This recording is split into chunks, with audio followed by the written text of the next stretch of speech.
Assalamualaikum. Ini apa? Ini adalah permen. Kita buka ya.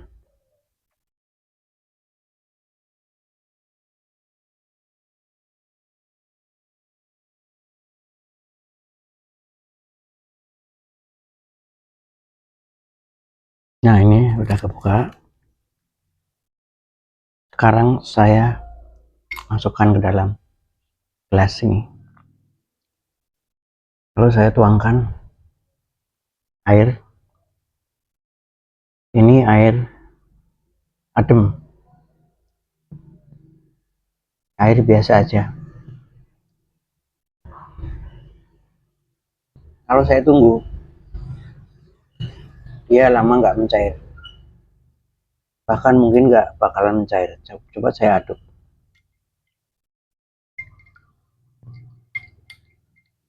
Kelihatannya masih sama. Nggak berpengaruh.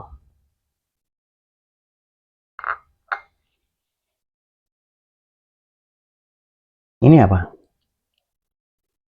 Ini adalah teh celup. Kita lakukan hal yang sama. Teh celup. Kita coba pakai air adem. Ya.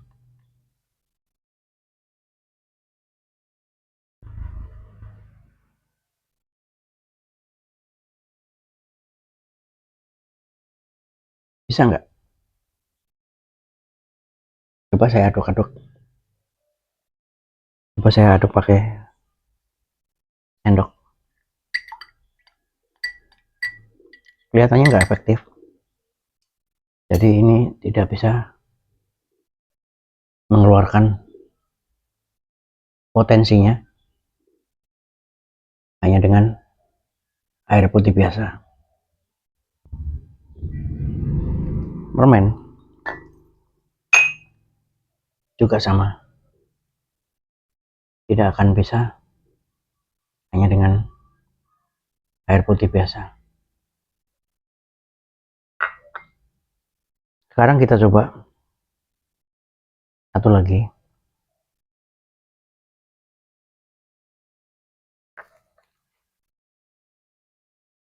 Ini adalah redoxon. Redoxon.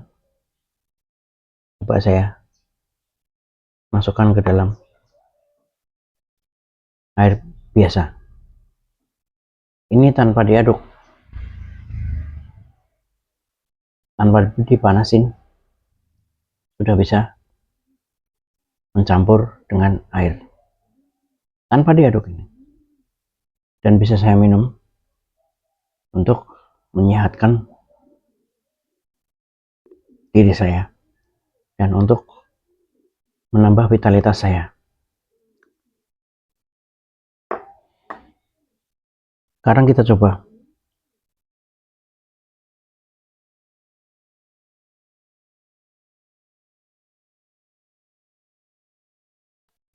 permen tadi. Kita panaskan dengan air panas. Ini air mendidih, teman-teman. Apa yang terjadi? Permen ini masih belum mencair. Sekarang kita ganti dengan teh celup. Teh celup kita tuangkan air panas.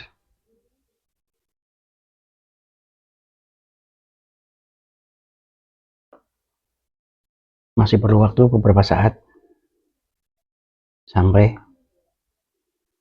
dia mengeluarkan isi hatinya, dia mengeluarkan potensinya. Semakin lama dia dipanaskan, semakin mengeluarkan manfaatnya. Tapi teh ini juga minta teman. Temannya adalah gula pasir. Tanpa gula pasir rasanya akan pahit. Redoxon tanpa tambahan gula pasir sudah manis dan ada kecut-kecutnya. Itulah teman-teman. Kadang watak manusia atau potensi manusia itu bisa diibaratkan dengan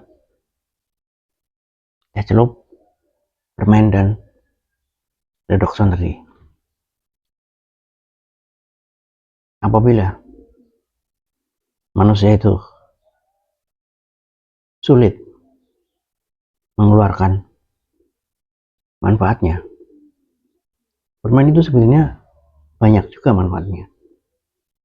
Kalau saya ikut training, ada edaran 1 piring permen, itu hampir separuh saya makan. Untuk apa? Biar saya nggak ngantuk pada saat menerima pelajaran. Kalau saya bepergian, saya juga ngemut permen. Tapi permen ini tidak bisa mencair di dalam air, tidak bisa bermanfaat dalam lingkungan yang biasa-biasa aja. Jadi dia harus dimut, harus digriuk-griuk gitu, baru dia keluar rasanya, baru dia keluar manfaatnya. Teh celup juga sangat bermanfaat. Hanya saja dia minta syarat. Syaratnya 2. Yang pertama, airnya harus panas. Jadi dia harus dipanasi dulu. Harus didorong dengan sesuatu yang panas. Dipanasi dulu, baru bisa mengeluarkan isi hatinya, mengeluarkan potensi-potensinya, sehingga bisa diminum. Tapi dia masih punya teman. Minta teman adalah gula pasir. Sementara kalau orang tipe redoxon itu dia easy, dia gampang, dia fleksibel, dia adaptif. Orang tipe permen itu mungkin kenapa bisa begitu, mungkin dia punya trauma, jadi dia menutup diri. Mungkin dia punya kehati-hatian yang terlalu tinggi, tidak berani ambil resiko, nanti aja, sampai semua orang melakukan itu, dia baru melakukan itu. Nah, kalau tipe teh celup itu dia harus dipancing dulu, harus dipanasi dulu. Kalau ada pesaing yang kelihatan perform, dia baru terpancing. Jadi dia harus diajak, dia harus disemangati. Tanpa disemangati, dia akan loyo, tidak bersemangat. Sementara orang redoxon itu pagi hari mau ke kantor, dia udah siap, dia udah ready, udah tahu kapan waktunya dia bekerja, kapan waktunya dia bersemangat untuk dirinya sendiri, dan kenapa dia harus bersemangat, itu dia sudah tahu semua persis. Kapan dia harus lari, kapan dia harus mengejar impiannya, kapan dia harus mengejar cita-citanya. Mudah-mudahan bermanfaat. Assalamualaikum warahmatullahi wabarakatuh.